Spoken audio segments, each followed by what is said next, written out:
Okay, welcome back, listeners. It's Adrian Bowe here on the Adrian Bowe podcast with my cohort and partner in crime here, Mr. Troy Malcolm, episode 97. How are you today, Troy? Very good, very good. AB, it feels like we're doing this every day now. It's kind of, it's not a weekly occurrence. I'm getting to see you on Yeah, Zoom and obviously interact with you and some of the coaching clients we have together, and really yeah. seeing some phenomenal results with the groups we're working with at the moment. So, mate, it's great to see you again online, even though I did see you this morning online. Exactly, yeah. So obviously, Troy and I work closely together, given his Connect group of agents, which is a subgroup of agents in the LJ Hooker group. Troy is head of sales for such a prestigious organisation, and it's we're getting some great results and some really good traction there. So yeah, great to see you for the second time. And you mentioned AB. We've got AB here. We've got AB behind me. It's just AB everywhere. It's I everywhere. think we've got AB in the suit here, mate. It's all happening. So, Troy, number 97. Now, I thought it would be remiss of us, Troy, not to kick off with a question we had sent through to us. Now, as you know, we do get quite a few questions sent through, and sometimes we just can't get around to them. But I thought today we'll and each week we'll try and actually do a shout out. Now, we're very fortunate enough to have an international audience, Troy.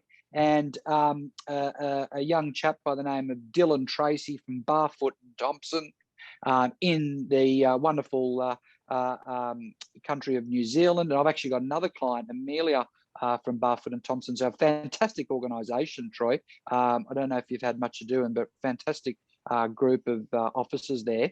And Dylan's reached out and has said, "Hey, Adrian, listen to your podcast all the time. It's highly enjoyable and very educational. Thank you to you and Troy for taking time to make it our pleasure. Our pleasure. Thank you." For listening. I have one question, if that's okay. You talked about two databases and segmenting them differently. Were you talking about having a core database for your separate farm area and a separate one for everyone else? Question mark. Really good question. Really good question, Troy. So really the best way to tackle this, Dylan, and certainly, you know, I think that a lot of people will benefit from this, is a lot of antiquated real estate vernacular, if you like, is about farm areas, Troy.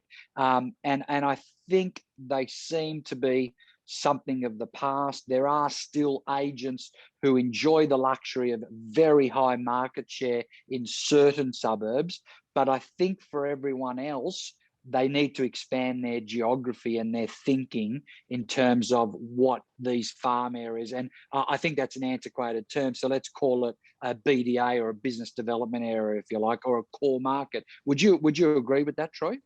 Yeah, absolutely. I think you've got to separate them and segregate them and make sure that you're focused on the right information. And I know, Adrian, the way that you've always worked your system is really having access to the maximum amount of information in the primary, and then the secondary, sometimes you get those inquiries via the major portals and you put them in there, and then it's more of a relationship builder as opposed to a nurture. Yeah, absolutely. And if you've reviewed the market, Troy, you know, and listeners, over the last 2 years, we're dealing in a lower volume market. So obviously at the moment in some areas of Australia, we've got restrictions and lockdown. It's, I would call it, chronically low, chronically low.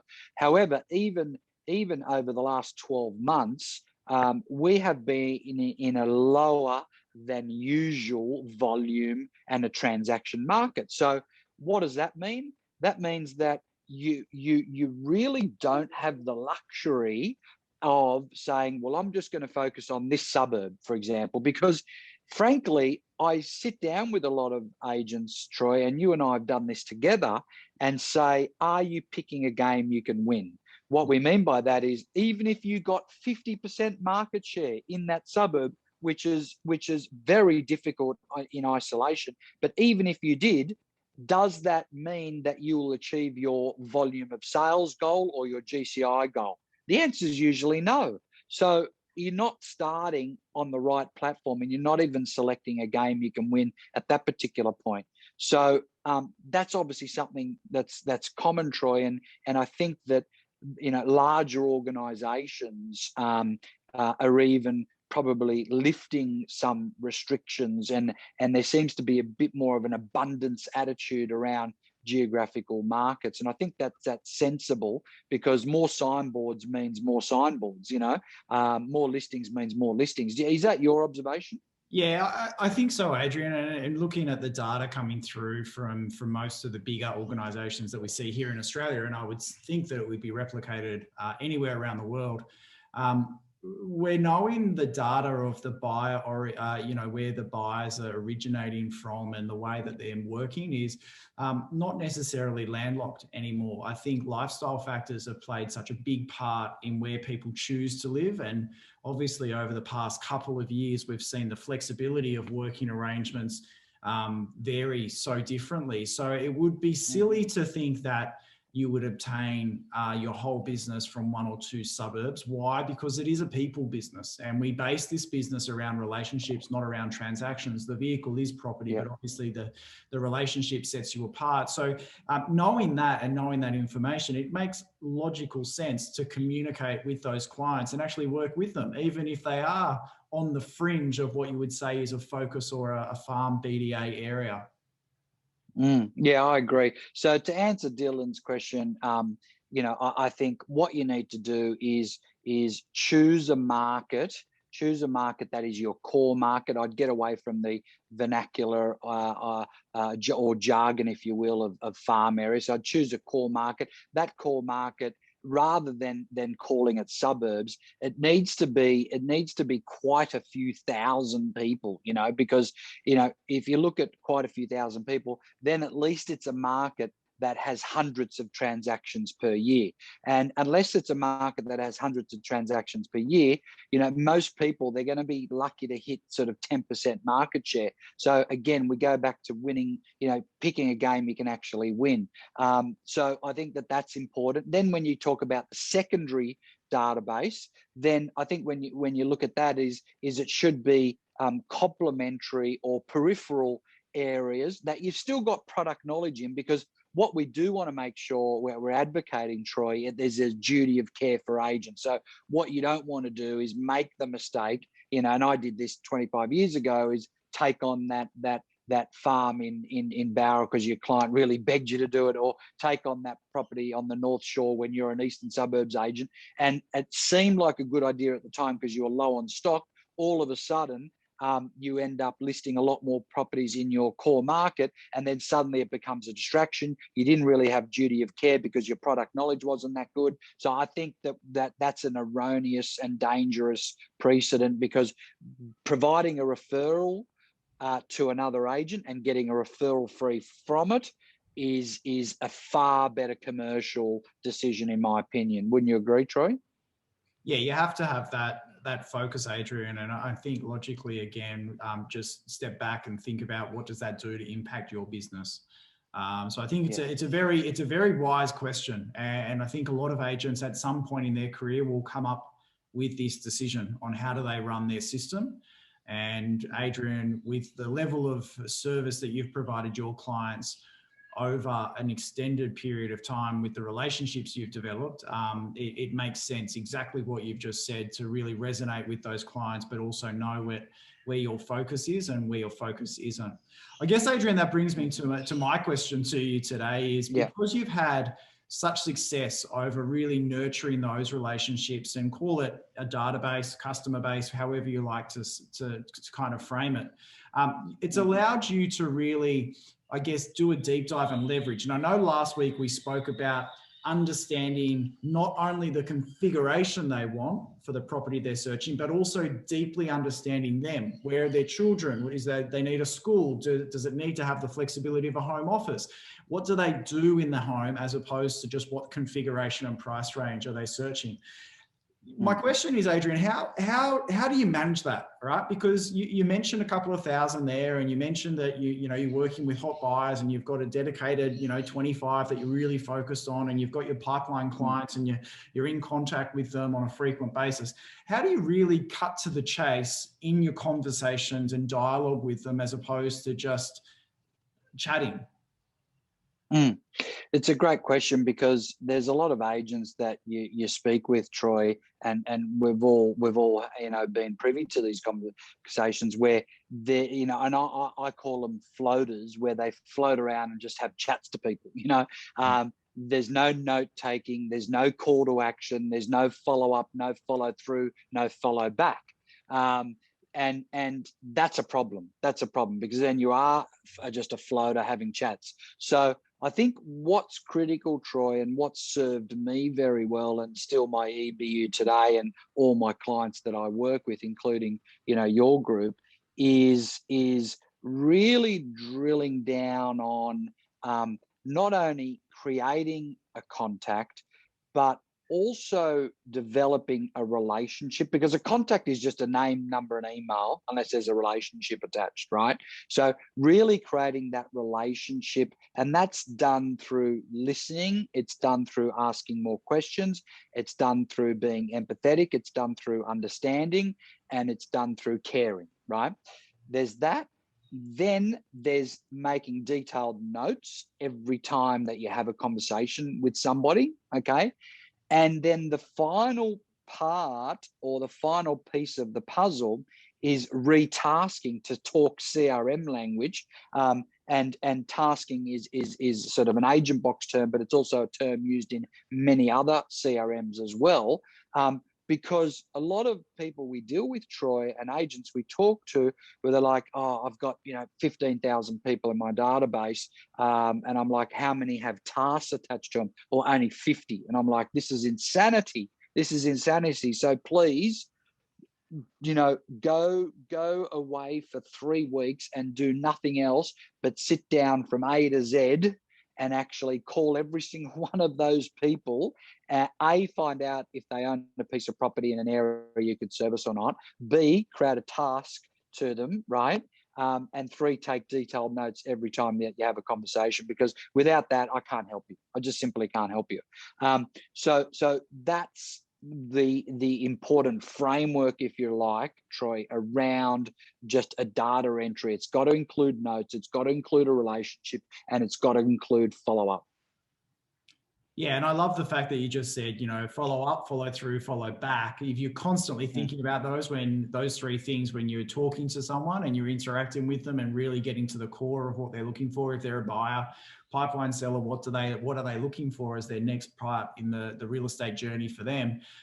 Follow through, follow up, follow through, and follow back is just an easy way to really get connected with that process and allow you to really see the results come through. Adrian, the other thing that we talk about a lot when you're talking to your clients, and obviously the relationships and the database and making sure that they're getting the relevant information, is the way that you use case studies with them, and the way that you constantly talk about with your pipeline around case studies. For everyone listening to this, and you've probably heard the terminology before, case studies, but Adrian, you have a certain dialogue and narrative that you share with your clients to really help them understand the logistics in the process to getting the result.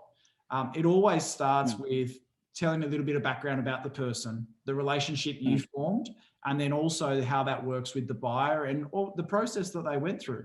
Why is it important to do that every single time you make a sale? Look, case studies are absolutely critical, Troy, and there's 2 forums, if you like, that you would use case study. One is in the listing presentation.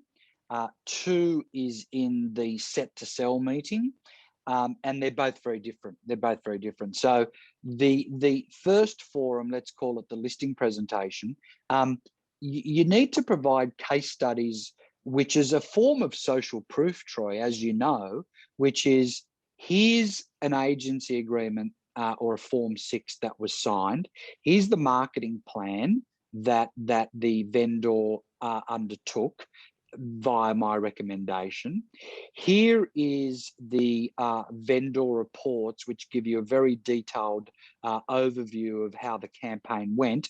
Here is a copy of the reserve form. Here is a copy of the bidder's registration, and here is the sold price. So what does that tell the vendor? It tells them that there's a journey and a process and a strategy that someone else has walked in these footsteps already. You're not the first person to do it. And it's palpable, it's tangible, and it's visual. So I cannot tell you how